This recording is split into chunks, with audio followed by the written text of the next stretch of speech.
जय श्री कृष्ण दोस्तों।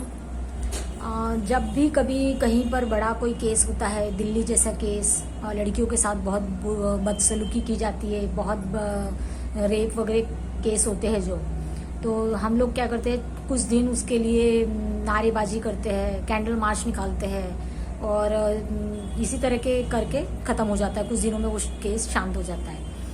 लेकिन सोचते नहीं है हम कि ये शुरुआत कहाँ से होती है। कहाँ से होती है शुरुआत? ये हमारे घरों से ही होती है।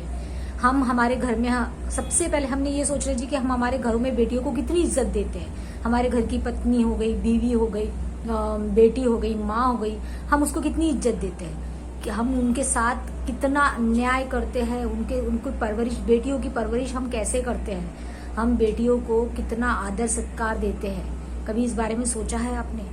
बेटियों को मारते हैं, बेटियों को पढ़ने के लिए नहीं दिया जाता, बेटों के सामने उनकी बेइज्जती की जाती है, लड़कों के सामने उनको कम आंका जाता है। तो यही सब चीजें आगे चल के बहुत बड़ा रूप ले लेती है। जब किसी बहन को किसी भाई के सामने मारा जाता है, उसे बोला जाता है कि रात में तू बाहर नहीं जा सकता, नहीं जा सकती, और लड़के को बोलते हैं कि ठीक है तू 10 बजे 11 बजे आ जा करके। तो हम लोग ये नहीं सोचते कि ये इसका उस पर क्या असर पड़ रहा है। वो लड़का हमेशा यही सोचेगा कि मैं लड़की से, अपनी बहन से बहुत ऊंचा हूँ, बहुत अलग हूँ, इसलिए मेरे पेरेंट्स ने मेरी परवरिश अलग की है और मेरी बहन की अलग कर रही है। तो बच्चों को परवरिश करते समय बिल्कुल भेदभाव न करें। बचपन से ही अपने बच्चों के दिमाग में, अपने लड़के के दिमाग में लड़कियों के प्रति इज्जत करना सिखा।